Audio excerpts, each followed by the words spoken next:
Shabbat Shalom. Call Allah Yahweh Ba'Shem Yahushai Ba'Shem Makakwadash. Double honors to the elders and apostles, great and still rule well. I am not a member, however, I've entered into their labors. Peace and mercy to the sincere brothers and sisters doing this wherever you are, whatever your lot may be. Now, I did a video, I think 2 days ago, in transit about an experience and how, the love of the world looks different than what the love of you would find when you truly come into the truth, when you truly understand the Bible, putting off that, what is it, I guess, for lack of putting off Christianity and actually knowing, the Father and the Son, right? Actually knowing your heritage, okay, what was given to you, law, statutes, and commandments, not a religion, a hypocritical religion, and that winks at all manner of debauchery and sin and foolishness, okay? And it's abominable nonetheless. But I mentioned about, it being difficult at first, and, how seeking the Lord, seeking Him early is the key to this thing, especially if you were given the Spirit. And the thing that came to mind here was Ecclesiasticus, also known as Sirach. The point is in 17. Actually, yeah. The point is in 17, but I'm just going to read the highlighted portion, and it kind of really sums it up perfectly, especially for the times that we're in, Isaiah 33:6, which we'll get in just a second. That wisdom and knowledge will be the stability of our time. So, as people are slowly but surely coming unhinged because the wool is being lifted off their eyes, they're seeing that, this place is not a dream, but a nightmare. And there are so many different financial bubbles that are about to pop at once.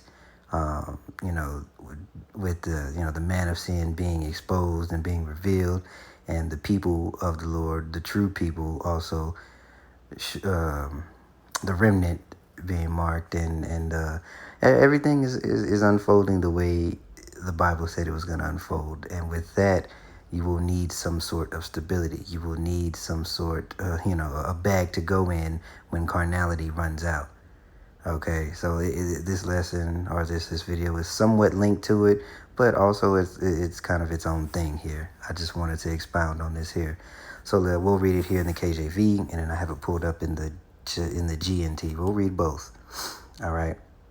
Wisdom exalts her children, and layeth hold of them that seek her. He that loveth her loveth life, and they that seek to her early shall be filled with joy. And as you can read, this is like synonymous with seeking the Lord early. Why? Because the fear of the Lord is the beginning of wisdom. So seeking the ways, being under the proper vibration, how can I seek the old paths, right? Now the scripture tell you, seek ye the old paths, and putting off the ways of this world, right? You use it, but you don't abuse it. All right, he that holdeth her fast shall inherit glory, and whosoever she entereth, or I'm guessing that's entrust, or entereth, she that entereth the Lord will bless. And they that serve her shall minister to the Holy One, and them that love her the Lord doth love. Whoso giveth ear unto her shall judge the nations, and he that attendeth unto her shall dwell securely. So you nurture this like a plant, like a precious plant that you have to grow and trim, right? You prune a plant when there's a... Gosh, I had to let my dog walk out. When you prune a plant, you cut off the dead vines, or you will cut off the dead leaves or stems, particularly closer to the bottom, all right, so that your plant can grow and fruit like a tomato.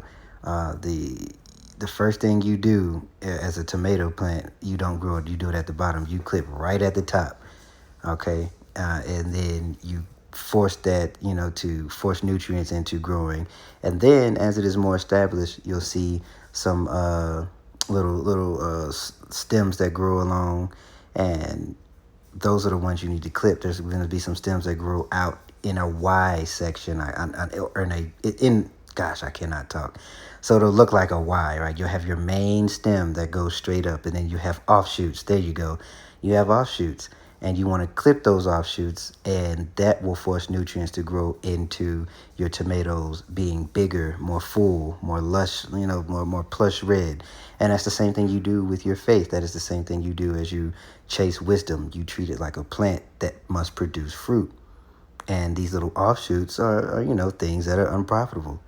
And you want to cut those unprofitable things out and dig into chasing wisdom.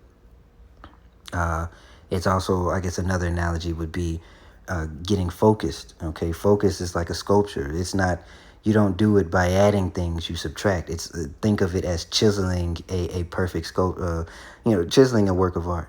You chisel things away. You chisel away distractions. You chisel away unprofitable things that you don't need in order to sculpt a perfect painting. All right, so I think I've made it pretty clear there. Okay, all right, so if a man commit himself unto her, he shall inherit her, and his generation shall hold her in possession. That was 16. The point here is in 17. For at the first she will walk with him by crooked ways, and bring fear and dread upon him, and torment him with her discipline, until she may trust his soul, and try him by her laws. Then will she return the straight way unto him, and comfort him, and show him her secrets. But if he go wrong, she will forsake him and give him over to his own ruin. And you see that with folks who had started out diligent, and then next thing you know, they're back, in the world, and they left worse than they came in, right? And that is that analogy. So we'll get two things. What we're gonna do, we're gonna get this in the GNT. However, what did I say? Isaiah 33 and 66. Let me read that real quick first, because that was going to be our opener.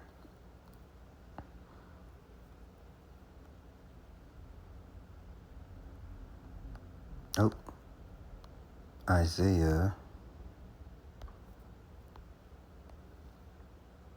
33 and 6 here. And wisdom and knowledge shall be the stability of thy times, and the strength of salvation. The fear of the Lord is his treasure. And you see, wisdom, knowledge, fearing of the Lord, all of these things lead to basically an expected end, being protected, when the inevitable proverbial poop hits the rotating oscillator, right? When the feces hits the rotating oscillator. That's a PG way of saying it. What did I say? 7 spirits. That's what we need.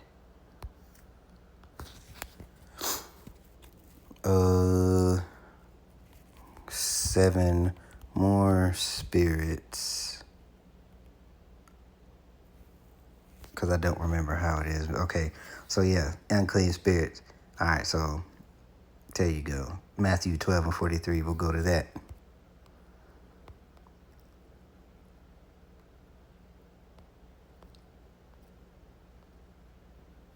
All right. Straight to the point here, Matthew 12 and 43. When the unclean spirit is gone out of a man, all right, and how do you clean that? That baptism is by the word, not, physically dipping in tap water.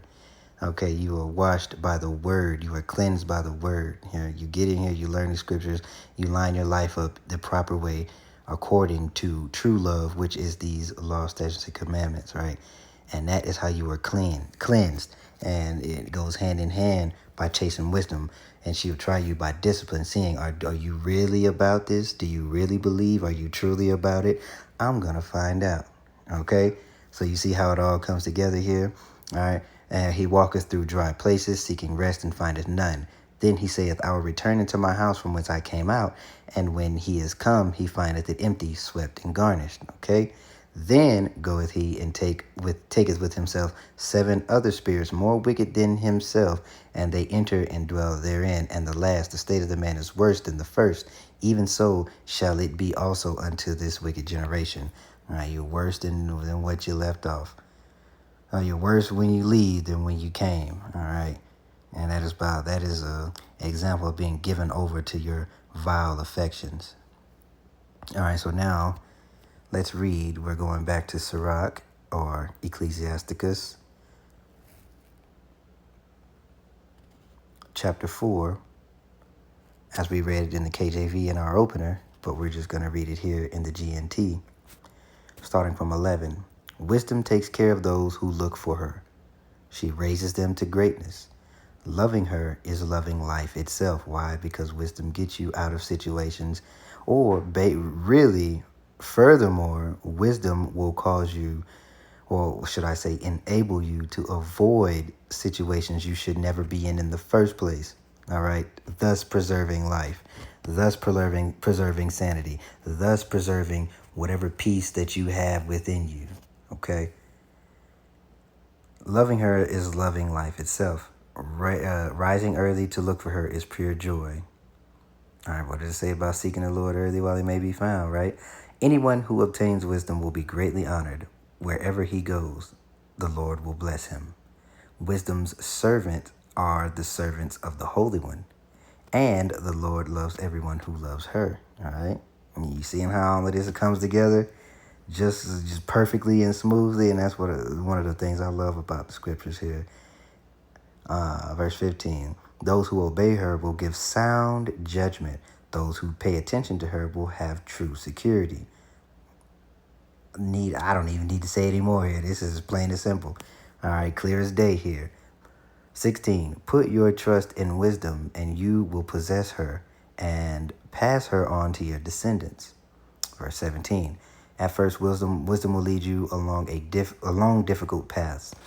She will make you so afraid that you will think you cannot go on. The discipline she demands will be tormenting. She will put you to the test with her requirements until she trusts you completely. Then she will come to you with no delay, reveal her secrets to you, and make you happy. And I am living proofs of that, because you can, maybe you struggling to get a video in or whatever, and then you sit there and you just read, you pray, and then you read the scriptures, and then boom, something comes to you.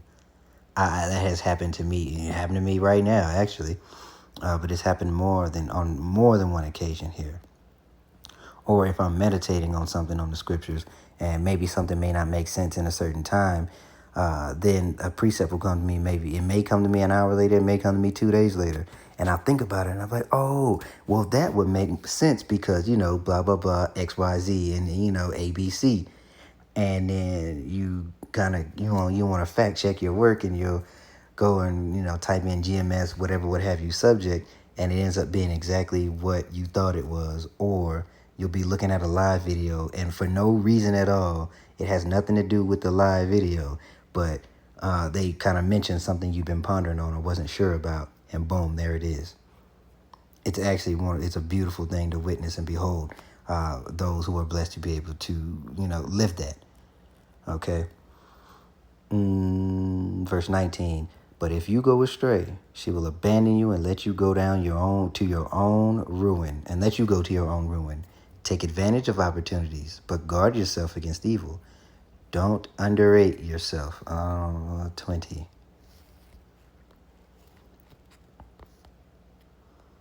Let's go back and see what it says. Verse 20. Observe the opportunity, beware of evil, and be not ashamed when it concerneth thy soul. Okay, so yeah, when it concerns, you see it. Don't worry about things. Just make sure you got a question you got to ask, or if there's something that you need to avoid, fuck it, avoid it. All right, because it ain't more important than salvation, than being pleasing to the Yahweh Bashim Yahushai, right? Those who own your soul, right? Because you don't fear them that can kill the body, fear the one who can destroy the soul, right? For there is a shame that bringeth sin, and there is a shame which is glory and grace. Accept no person against thy soul, and let not the reverence of any man cause thee to fall. Okay, yeah. So 21 will read, humility deserves honor and respect, but a low opinion of yourself leads to sin. Okay, so that goes into balance. You don't have low self-esteem, but you are humble. You understand who you are, where you are in life, where you are in your walk, and you walk that. Okay, but you don't beat yourself up because you invite things that should not be within. You invite spirits that should not inhabit you. Okay. 22. Do not let others have their way at your expense. Do not bring on your own ruin by giving up your rights. Oh, shit. Well, that one's worded kind of funny, but nonetheless, in the standpoint of, operating behind enemy lines here, I think we can make that work. Okay. And I think along the lines here of what we needed to get. Yeah, along the lines here of what we needed to get, we got. What I want to close out with here is one of my favorites. And this is James, James, the first chapter, starting out at the top. James, the servant of Yahweh and of Yahweh Shai, to the 12 tribes, to the 12 tribes, to the 12 tribes, which are scattered abroad. Okay? Greetings, my brethren. Count it all joy when you fall into diverse temptations, knowing this, that trying your faith worketh patience. But let patience have her perfect work, that ye may be perfect and entire, wanting nothing. If any of you lack wisdom, let him ask God, or let him ask Yahweh Bashem Yahushai, that giveth to all men liberally, and upbraideth not, and it shall be given him. Okay, and here's where we'll end it. All right, in the spirit of perfect balance. But let him ask in faith, nothing wavering. For he that wavereth is like a wave of the sea, driven with the wind to and fro. For let not that man think that he shall receive anything of the Lord. Why? Because a double-minded man is unstable in all his ways. And what did we start out with? Wisdom and knowledge being the stability of our times. And it all flows together. Everything comes full circle. One big bundle of precepts that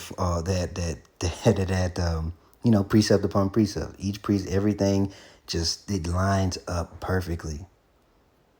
This scripture, this book, this Bible, these scriptures, the Lord knew what he was doing. Absolutely. Everything just flows, especially if you have the spirit to hear, or should I say, the spirit is given unto you and you have the ears to hear and the eyes to see. All right, Yahweh Shai spoke in parables for a reason. It wasn't for everybody. All right, so with that being said, shalom.